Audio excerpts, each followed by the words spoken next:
Nah, di bulan ini kita sudah berbicara mengenai lifestyle. Bagaimana gaya hidup seorang yang anak Tuhan, Christian lifestyle. Berapa banyak ingat minggu lalu khotbahnya dari Kak Farah? Boleh angkat tangan nggak? Kira-kira ngomong apa? Loh, kok nggak ada yang ingat gitu ya? Silakan. Holy Spirit. Kenapa Holy Spirit? Salah satu aja. Apa dia itu? What is Holy Spirit? Oke, advocate. Oke, thank you. Evan. Yes. No, that's Thursday. That's Thursday. Yeah, that's good. You remember the Thursday one. Yeah. Lagi yang bicara tentang Holy Spirit, ada yang ingat teman-teman dari sebelah kanan saya? Hah? Ya. Alright, good. Coba satu. Siapa yang mau coba? Loh. Karen masih, oh ya, silakan. Hah? Helper, thank you so much. Karen mau coba? Remember last week? The Holy Spirit ini, thank you. Yuk, berikan tepuk tangan untuk teman-teman yang sudah berani. Nah, hari ini Pastor Raymond akan berbicara, saya akan bicara pada teman-teman di sini tentang the secret of prayer.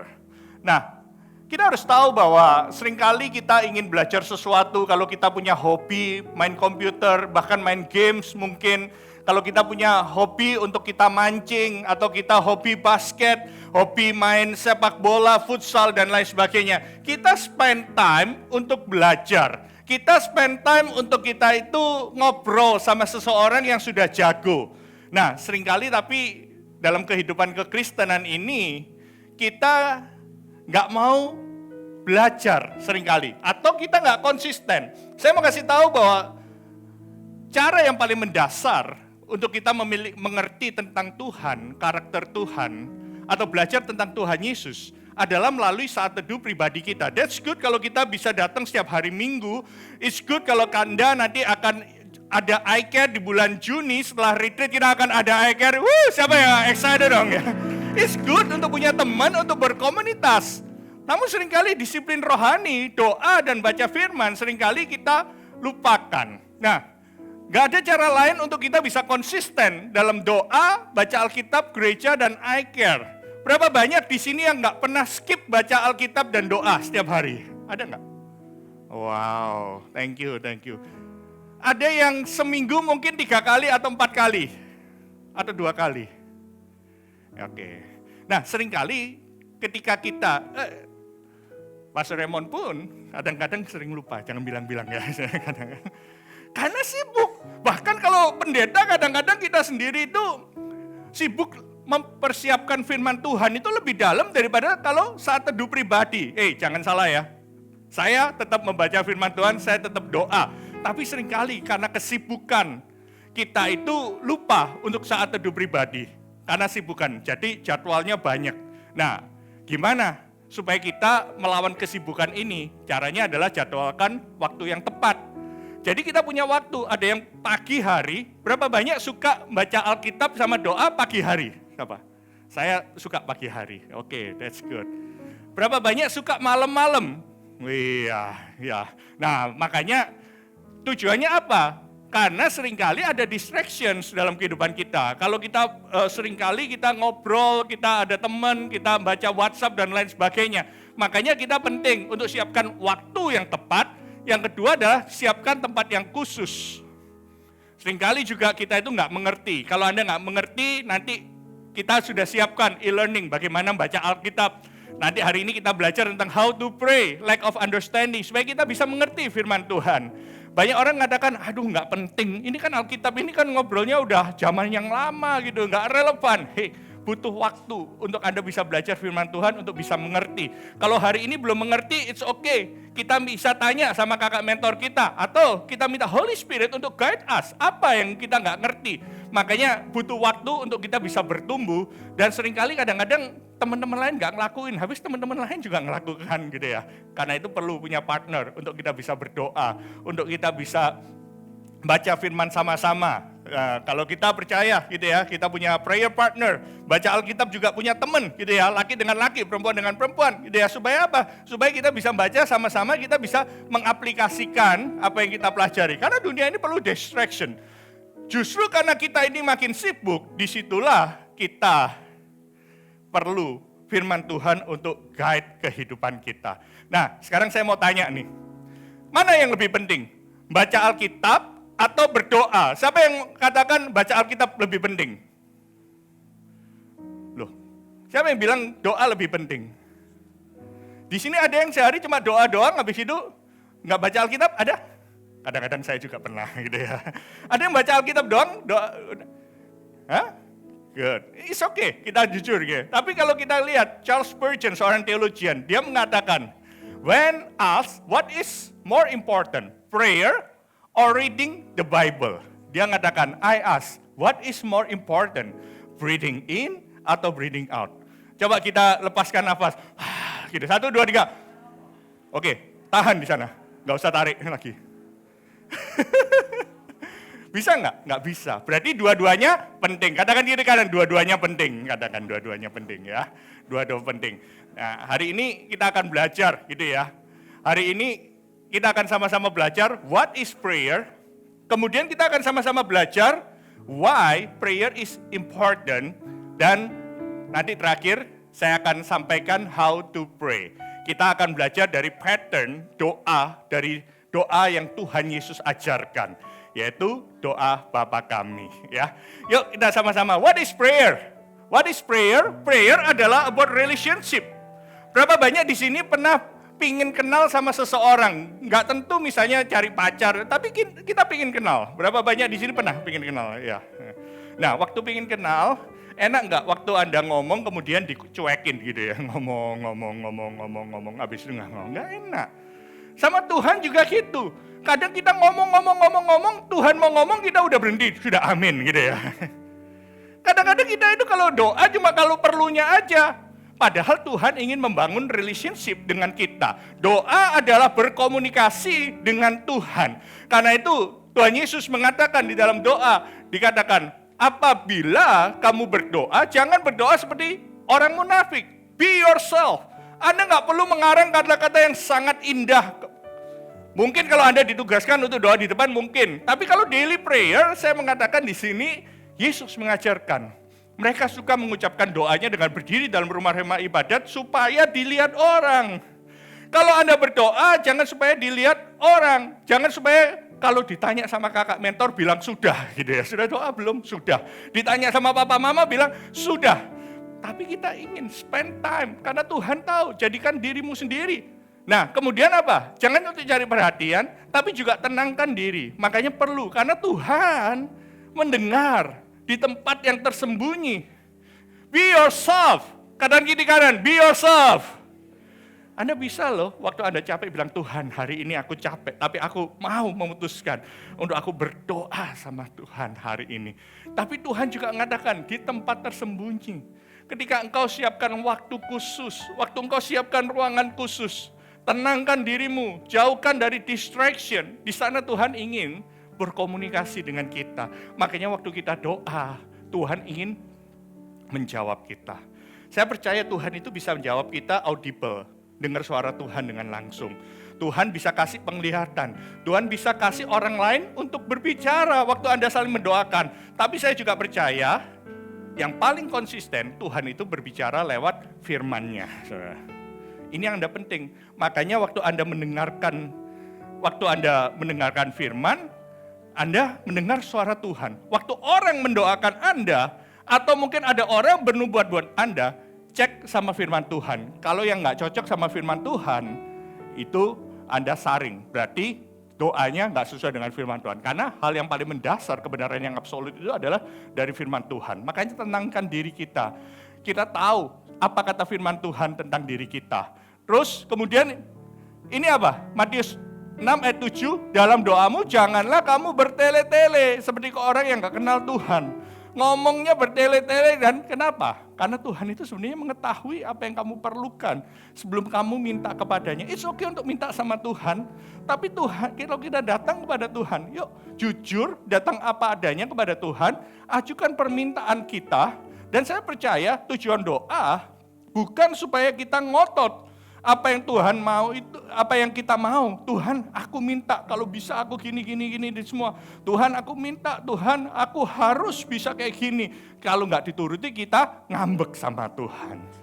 Doa adalah supaya kita jujur dan kita memposisikan diri kita supaya kita bisa tahu rencana Tuhan. Karena itu saya mengatakan, why prayer is important? Karena doa itu membawa kita dekat dengan Tuhan. Jadi gini, kalau kita doa, kita itu dekat sama Tuhan, kita itu dekat dengan rencana Tuhan. Artinya apa? Waktu kita berdoa, kita itu akan tahu rencana Tuhan. Doa mungkin tidak mengubahkan semua keadaan, tapi yang pasti doa itu membawa perubahan dalam diri kita. Yang setuju katakan amin. Mungkin kita tahu permintaan kita. Anak-anak saya sedang kuliah, mereka sedang memasukkan, ada yang sedang masukkan aplikasi sekolah A, B, C, D. Maunya masuk A, maunya masuk B, tapi ada kalanya doa itu belum dijawab. Nah, waktu belum dijawab itu apa? Ya kita tahu bahwa Tuhan itu sedang mengubahkan kita. Waktu doa kita belum dijawab, Tuhan itu sedang mentransformasikan hidup kita, supaya waktu kita menerima berkat Tuhan itu, kita sudah siap. Makanya doa itu membawa transformasi dalam diri kita. So hari ini Pastor Raymond mau share tentang how to pray. Saya kasih singkatan dari X. ACTSS. Katakan sama-sama X. 1, 2, 3. X. Saya mau waktu kita nanti juga kita action. Take action. Kita belajar berdoa. Nah, ini bukan mantra. Tapi kita belajar untuk berdoa seperti yang Tuhan Yesus ajarkan. Yuk kita baca sama-sama doa Bapa kami ya. Matius 6 ayat 9 sampai 13. Langsung baca aja ayat 9 ini sampai ayat 13. Kita belajar sama-sama. Berapa banyak yang sudah hafal doa Bapa kami? Ada yang sudah hafal? Wih, oke. Hari ini kita mau belajar tentang pattern of prayers. Yuk kita baca ya. Karena itu berdoalah demikian. 1, 2, 3. Karena itu demikian. Bapa kami yang di surga, dikuduskanlah namamu, datanglah kerajaanmu, jadilah kehendakmu di bumi seperti di surga. Berikanlah pada kami pada hari ini makanan kami yang secukupnya, dan ampunilah kami dari kesalahan kami, seperti kami juga mengampuni orang yang bersalah kepada kami. Dan janganlah bawa kami ke dalam pencobaan, tapi apa? Lepaskanlah kami dari yang jahat, karena Engkaulah yang mempunyai kerajaan dan kuasa dan kemuliaan sampai selama-lamanya. Katakan amin. Nah, kita hafal. Saya waktu sekolah dulu saya hafal doa Bapa kami ini, ngelontok gitu ya. Tapi tahukah bahwa ada prinsip-prinsip pattern of prayer waktu kita doa sama Tuhan tiap hari. Dan saya percaya gini, ini doa yang Yesus ajarkan. Saya kasih singkatan 5 ini, ACTSS gitu ya. Adoration, waktu kita datang pada Tuhan, datang waktu untuk mengagungkan namanya, bukan datang langsung dengan komplain. Kemudian kita cek hati kita, apakah ada dosa, kemudian kita ucapkan syukur, kemudian baru kita kasih permohonan kebutuhan kita. Dan waktu kita kasih permohonan Tuhan, saya tahu ada banyak hal yang aku perlukan. Tapi aku mau menyerahkan semua rencana ini kepada rencanamu. Ini kurang lebih hari ini kita akan belajar sama-sama. Yuk kita masuk adoration, pengagungan nama Tuhan. Seringkali dalam kehidupan kita itu pikir Tuhan itu jauh dari kita. Berapa banyak pernah merasa bahwa Tuhan itu jauh dari kita? Ya, kadang-kadang kita itu ngerasa kok Tuhan itu, aku ngomong kok belum dijawab ya. Tapi satu hal saya mengatakan, kenali nama Tuhan. Tuhan itu mau, dia kenal sifat dan karakter Allah sendiri. Doa Tuhan Yesus yang membedakan kekristenan dengan yang lainnya adalah Tuhan Yesus itu bukan Tuhan yang jauh di sana. Tuhan bukan Tuhan yang gak tahu apa-apa tentang kehidupan kita. Tapi dia adalah Bapa yang mengasihi kita. Yang setuju katakan amin. Dia Bapa yang mengasihi kita, dia dekat dan dia ingin membangun relationship dengan kita. Tapi jangan lupa, Bapa yang kudus yang mengasihi kita, Bapa yang mengasihi kita, itu adalah Allah yang kudus. Dia benci dengan dosa. Dia mengasihi kita, tapi dia benci dengan dosa. Karena itu ketika kita datang pada Tuhan, kita menyapa dia, kita tahu bahwa dia adalah Allah yang setia, dia adalah Allah yang adil, dia Allah yang maha kasih. Tapi ingat, ketika kita datang pada dia, Tuhan pingin hidup kita itu diubahkan makin lama makin serupa dengan dia. Makanya waktu kita datang jangan dengan komplain, Tuhan ini kok gak dijawab doaku, Tuhan ulangan kemarin kok gak bisa waktu tes. Tuhan, aku suka dia tapi kok udah direbut sama orang lain. Jangan datang dengan komplain. Ups. Tapi datang bahwa Tuhan, Bapa kami yang di surga. Masalahnya kenal gak teman-teman ini sama Tuhan? Dia kudus, tapi dia juga Allah yang maha kasih. Dia juga Allah yang mau membangun hubungan dengan kita. Anda bisa dengan bahasa Anda masing-masing. Tapi kalau kita lihat di perjanjian lama, dia mengatakan, Tuhan, Engkau Allah Sikenu, Allah adalah kebenaranku. Tuhan, Engkau adalah Allah yang kudus. Engkau Allah yang maha damai. Aku butuh damai sejahtera.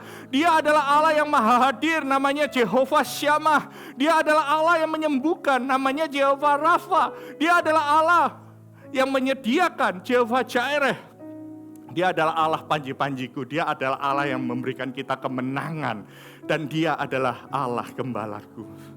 Jadi gimana waktu kita sama-sama datang pada Tuhan? Baca, oke. Bisa pakai ini bisa dimatiin? Tes. Jadi waktu Anda datang pada Tuhan, Anda bisa sebut, Anda kenal dia seperti apa. Waktu doa datang pada Tuhan tiap hari. Mungkin kita datang dengan hati yang hancur. Kita mungkin habis berantem sama orang tua kita. Mungkin kita lagi sedih karena apa yang kita doakan belum jadi kenyataan. Tapi kita bisa datang instead of mengatakan, Tuhan, kok engkau gak dengar aku sih? Tapi kita bisa mengatakan, Tuhan, engkau Allah yang baik. Engkau yang menyediakan segala kebutuhanku sesuai dengan janji-janjimu. Tuhan, engkau adalah Allah yang tahu segala kehidupanku. Datang dengan menyebutkan siapa dia bagi kita. Datang saat mungkin kita mendoakan, ada engkong atau emak kita, opa atau oma kita yang lagi sakit. Jangan bilang, Tuhan kok opa oma sakit. Tapi kita datang, Tuhan kau adalah Allah yang menyembuhkan. Aku tahu bahwa engkau sanggup menyembuhkan. Mulai datang dengan mengucapkan siapa dia. Karena dia Allah yang dekat sama kita. Dia Allah yang mau membangun hubungan sama Anda. Dia Allah yang begitu besar, tapi dia bisa membangun hubungan secara pribadi. Dia tahu semua orang 8 miliar dunia, tapi dia bisa secara personal. Dan dia mengatakan, hey, I know you Samantha, I know you Karen, I know you Ethan, I know you Evan, I know you Yugo. I know. Makanya kita datang, Tuhan, Engkau adalah gembalaku. Aku gak akan kekurangan. Tuhan, Engkau adalah Allah yang memberikan damai. Aku gak tenang nih hatiku. Aku minta damai dari Tuhan. Datang dengan adoration. Jangan dengan komplain. Tapi datang dengan pengagungan nama Tuhan. Karena dia adalah Allah yang layak disembah. Makanya waktu sebelum kita dengar firman. Terakhir kenapa kadang-kadang pemimpin pujian ngajak kita, ayo angkat tangan. Artinya apa? Kita mau mengagungkan Tuhan. Ketika kita mengagungkan Tuhan, dia mau bicara sama kehidupan kita. Yang pertama, adoration. Katakan sama-sama adoration. 1, 2, 3. Adoration. Waktu kita datang pada Tuhan, datang dengan pengagungan nama Tuhan. Hal yang kedua, waktu kita datang kepada Tuhan, datang dengan pengakuan dosa. Artinya apa? Tuhan, hari ini ampuni Tuhan, kalau kemarin aku marah sama orang tuaku. Kalau kemarin aku kok kayaknya kecewa. Kok aku kemarin waktu tes, kok aku cheating ya Tuhan, ampuni. Datang dengan pengakuan pada Tuhan. Makanya kita perlu datang apa adanya. Nah enak kalau doanya malam, biasanya jam 10 gitu ya. Hopefully dosanya udah habis jam 10 gitu ya. Kita ngomong, Tuhan ampuni ya hari ini. Aku harusnya gak ngomong gitu loh sama temen aku nyesel ngomong kayak gitu. Datang pada Tuhan apa adanya. Datang dengan membawa segala yang kita mungkin kita pernah salah sama Tuhan. Kalau perlu misalnya kita jawabin orang tua kita nggak sopan, kita diingatkan Tuhan. Tahukah bahwa Roh Kudus itu bisa mengingatkan kita? Benar ya, saudara? Waktu kita doa, Roh Kudus itu akan mengingatkan. Dan ketika Tuhan mengingatkan kita, kita ngaku. Makanya Tuhan katakan gini, forgive and flourish. Kenapa? Ampunilah aku dari kesalahan kami, seperti kami juga mengampuni orang yang bersalah kepada kami. Jadi waktu Anda datang pada doa, saya mengatakan ini bukan doa peperangan rohani ya, tapi doa setiap hari, on daily. Yuk kita datang dengan pengagungan nama Tuhan, kemudian minta Tuhan untuk mengampuni kita. Tuhan selidiki aku. Makanya ada lagu yang mengatakan selidiki aku, lihat hatiku. Nah kenapa? Supaya kalau kita minta Tuhan, aku ini ada hal-hal yang aku perlu minta ampun sama Engkau. Hari ini aku jatuh, aku mungkin lihat video tadi kita lihat di HP ada orang bajunya seksi sekali, aku tempted gitu, hampir jatuh, kadang-kadang jatuh ngelihat juga, walaupun cuma 2 detik, tapi kita datang Tuhan, aku mau Tuhan Yesus ampuni, sucikan, kuduskan. Nah ada kalanya Tuhan mau kita mengampuni orang lain. Kita diperlakukan gak adil oleh orang tua kita, oleh guru kita di sekolah, atau teman kita di sekolah. Kita mengalami bully, dan Tuhan katakan, hei ampuni dia, ampuni. Tahu gak sih, kenapa Tuhan bisa mengampuni kita? Kenapa kok doa ini seperti kami mengampuni orang yang bersalah kepada kami? Tahu gak, seringkali Tuhan itu menunjukkan kepada kita, Dia bisa mengampuni, Tuhan yang Maha Kudus ini bisa mengampuni kesalahan kita, karena Tuhan tahu cerita kita seutuhnya, saudara. Seringkali kita kalau marah sama orang tidak bisa mengampuni orang lain karena kita hanya bisa menghakimi, ngejudge orang itu tanpa kita tahu ceritanya, why they are doing that. Jadi kita percaya, waktu kita Tuhan ingatkan, hei Tuhan, ingatkan aku harus mengampuni kakakku, aku harus mengampuni adikku. Kemudian kita minta apa? Sikap hati yang benar terhadap orang lain. Ada kalanya kita itu judgmental sama orang lain. Pernah nggak? Pokoknya kalau ketemu sama kakak Cia ini pasti orangnya itu kayak gitu, saudara. Orangnya memang kayak gitu. Kadang-kadang kita udah ngejudge orang duluan. Kita nggak kasih kesempatan untuk orang bertumbuh di dalam Tuhan. Nggak kasih kesempatan.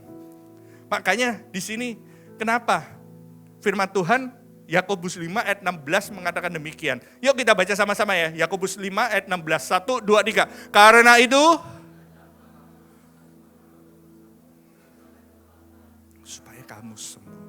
Doa orang benar, jika dengan yakin didoakan, sangat besar kuasanya. Nah, confession ini ada 2, saudara. Let's say, hari ini ada teman yang benci, marah, sampai sakit hati sama orang. Kita minta ampun sama Tuhan, itu untuk pengampunan dosa. Tapi kalau Anda punya teman dekat, teman-teman di sini ya, misalnya punya teman dekat. Waktu kita ngaku sama teman kita, aku tadi benci. Firman Tuhan mengatakan apa? Kalau kita saling ngaku dosa dan saling mendoakan, kita akan sembuh. Karena ada accountability. When you grow up, saya kasih tahu, Anda penting punya komunitas, is good. Tapi Anda juga penting punya teman yang tahu Anda apa adanya. Bukan karena ada apanya. Gitu ya. Bisa mengerti Anda. Ketika Anda ngaku dosa, aku tadi ngeliat pornografi ini. Kita ngaku sama Tuhan untuk minta pengampunan dosa. Aduh, aku tadi masturbasi, cowok-cowok ya misalnya gitu ya. Kita ngaku sama Tuhan untuk pengampunan dosa. Tapi waktu kita ngobrol, tolong ya, nanti waktu aku dalam pencobaan, aku telepon kamu, yuk doa bareng yuk. Supaya apa? Kamu sembuh. Banyak orang gak sembuh-sembuh karena gak pernah ngaku kepada orang. Gak punya teman yang mengingatkan dia. Sampai di sini bisa mengerti apa yang saya katakan? Katakan amin. Mengaku dosamu supaya kamu bisa sembuh. Yang ketiga, kita berbicara tentang Thanksgiving. Waktu kita sudah mengagungkan nama Tuhan. Tuhan terima kasih, Engkau Allah yang menyembuhkan, Engkau Allah yang maha baik, Engkau Allah yang maha kuasa. Tuhan ingatkan Tuhan, uji aku Tuhan. Mungkin hari ini aku lagi sebel sama orang, aku dendam sama orang. Aku minta ampun, kita minta ampun sama Tuhan. Kemudian kita datang dengan pengucapan syukur. Pengucapan syukur untuk apa? Karena rencana Tuhan itu indah. Firman Tuhan mengatakan, datanglah kerajaanmu, jadilah kehendak-Mu. Saya mau ngasih tahu teman-teman di sini bahwa setiap hari itu ada God's will di dalam kehidupan kita, setiap hari. Tadi saya ada satu teman tanya, gimana supaya kita bisa setia terus sama Tuhan? Sadari, kita itu nggak bisa setia langsung selamanya, tapi make a commitment dalam hari ini. Aku nggak mau luput dari rencana Tuhan. Dan rencana Tuhan itu ada di dalam firman Tuhan. Makanya firman Tuhan mengatakan, hari ini datanglah kerajaanmu, jadilah kehendakmu. Kita bersyukur pada Tuhan. Tuhan, terima kasih untuk rencanamu dalam kehidupanku. Terima kasih Tuhan untuk kebaikanmu. Datang dengan thanksgiving. Apa yang bisa kamu syukuri? Tuhan, terima kasih aku bisa bangun. Aku bisa bernapas hari ini. Terima kasih hari ini Mother's Day. Terima kasih untuk mama yang selalu menyediakan makanan setiap pagi. Menyediakan bekal. Bilang thank you Tuhan.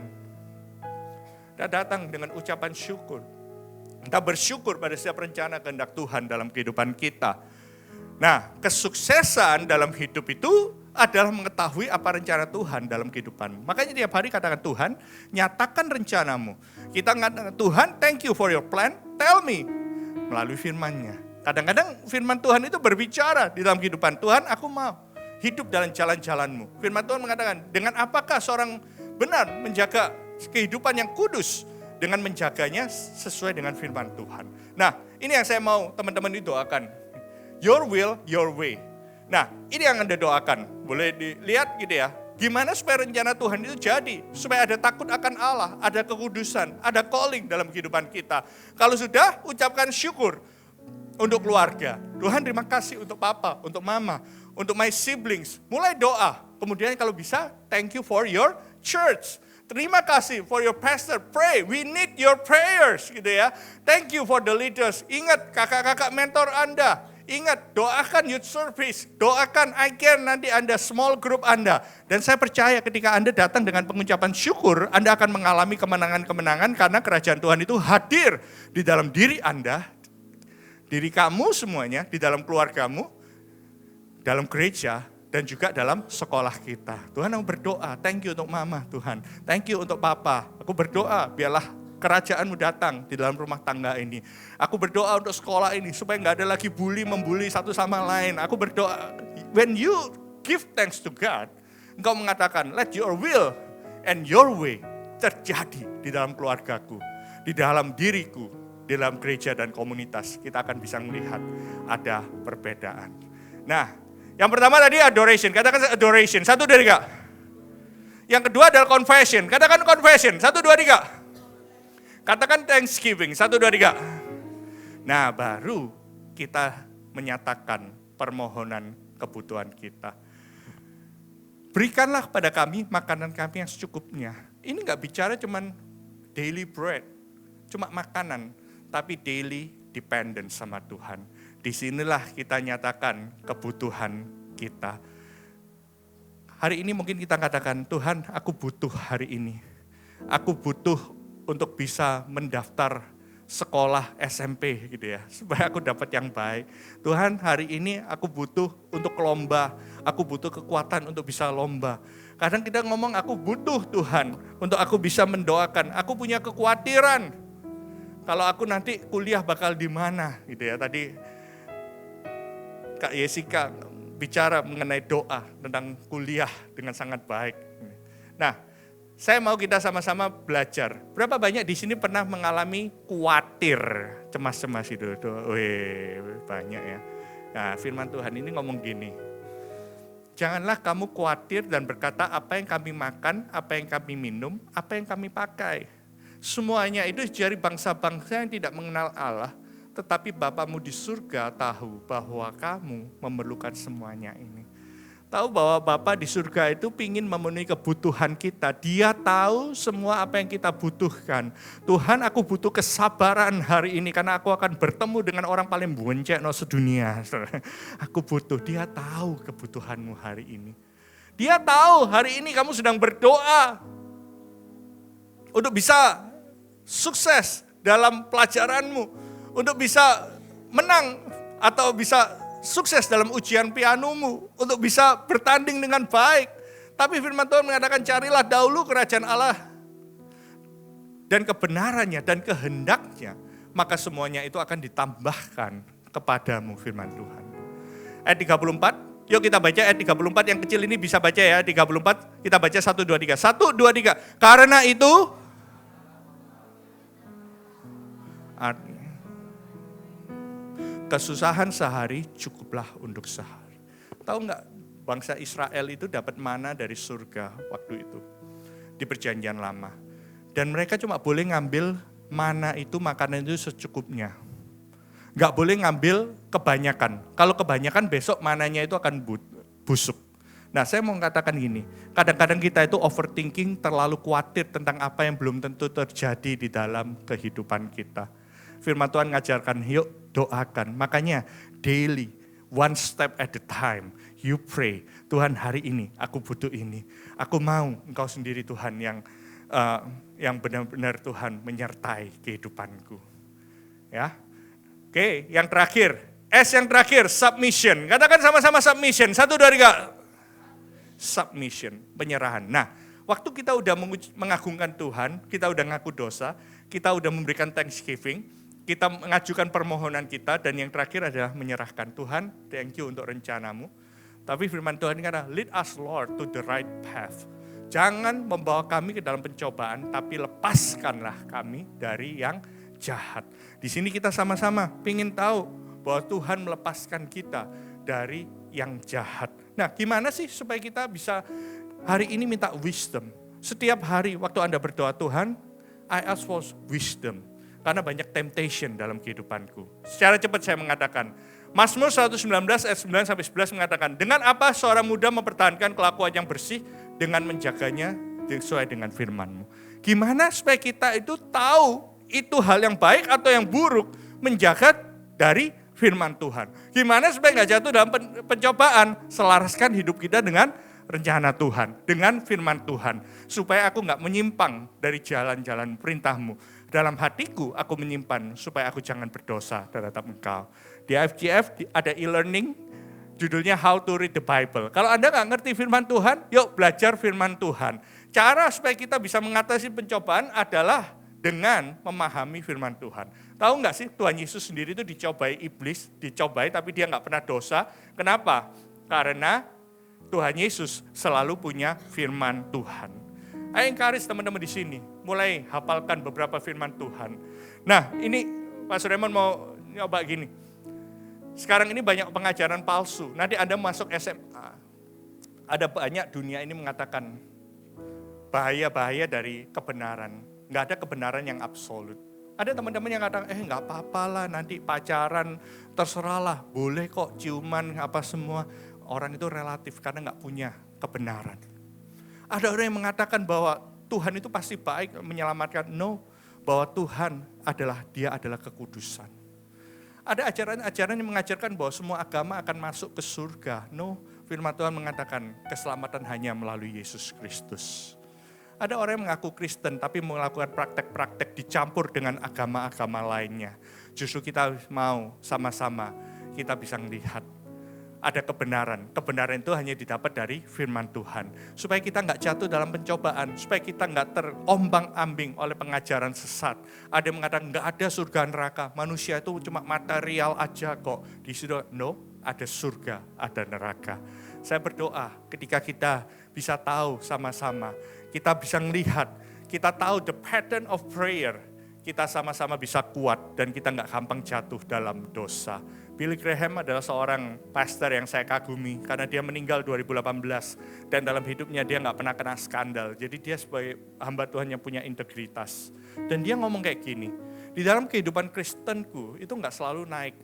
Ada momen di mana aku mengalami discouragement. Hamba Tuhan sekelas Billy Graham, dia mengatakan, ada mengalami discouragement. Tapi ketika aku jatuh dalam discouragement, I have to go to God in prayer with tears in my eyes. And say, oh God, forgive me. Atau God, help me. Sekelas hamba Tuhan Billy Graham, dia setiap hari bergantung sama Tuhan untuk minta ampun dan minta pertolongan. Saya berdoa setiap kita di sini, Anda menjadi orang-orang yang kuat karena Anda punya waktu doa sama-sama. Saya undang pemain musik untuk sama-sama datang gitu. So hari ini apa yang kita belajar? What is prayer? Prayer adalah membangun hubungan dengan Tuhan. Why prayer is important? Karena doa membawa kita dekat dengan Tuhan. dan doa membawa transformasi dalam kehidupan kita. Gimana kita berdoa? Yang pertama mengagungkan nama Tuhan, kita mengaku dosa, kita mengucap syukur, dan kita bawa permohonan kebutuhan dan menyerahkan langkah hidup kita. Let's practice. Hari ini saya mau Anda semua praktis, tapi doa jangan doa sendiri. Di rumah nanti praktis. Nah, gampang, tanya. Waktu kita mau berdoa, siapa nama Tuhan dalam kehidupan kita sama? Apa yang Anda ingat? Gak usah cari-cari lagi, tapi oh ya Tuhan Engkau baik. Engkau Allah yang gembalaku. Engkau Allah yang selalu memenuhi kebutuhanku. Mulai ngomong sama Tuhan. Kemudian tanya, ada kesalahan atau dosa yang perlu diakui atau dimintain ampun enggak sebelum waktu doa. Kemudian mulai bersyukur untuk keluargamu, untuk kehidupanmu, untuk gerejamu, untuk sekolah. Apa yang perlu disyukuri? Dan yang keempat, kebutuhan apa yang perlu didoakan. Kemudian yang terakhir, waktu kita mau ngambil keputusan, minta hikmat, langkah-langkah yang Tuhan mau ambil. Nah, yuk praktek yuk. Tapi hari ini prakteknya jangan sendirian gitu ya. Cari 2 orang atau 3 orang, laki sama laki, perempuan sama perempuan. Yuk cari, kalau perlu kursinya langsung geser sekarang nggak apa-apa, berdua gitu ya, berdua, bertiga. Kalau nggak ada teman nanti kakak mentor bisa ini. Nah, ini yang saya mau tanya, saya ajarkan buat teman-teman di sini. Mungkin bisa skip yang adoration sama confession, tapi tanya pada prayer partner. Ini saya mau ngajarin untuk jadi prayer partner. Tanya, apa yang bisa disyukuri hari ini? Ya, nanti waktu doa, kita akan worship dulu. Nanti Anda bisa, nggak apa-apa buat kelompok gini. Kalau nggak perlu kelompok ya nggak apa-apa, berdua gitu. Bentar ya, tapi kita akan doa dulu ya, sama-sama. Ya. Kemudian tanya, kebutuhan apa yang perlu didoakan? Nanti tanya sama temennya. Kemudian serahkan, oke? Apa yang sudah disyukuri kita tahu. Kebutuhan apa yang kita doakan buat teman kita. Makanya perlu teman yang Anda bisa share gitu ya. Kemudian yuk serahkan, Tuhan ada keputusan-keputusan penting apa yang harus diambil dalam 1-2 minggu ke depan. Yang mau ujian doakan, minta hikmat, langkah-langkah kita submit. Oke? Let's do it, bisa ya sebelum kita nanti masuk mentoring. Yuk kita sama-sama berdiri, kita sama-sama berdoa. Thank you Lord Jesus.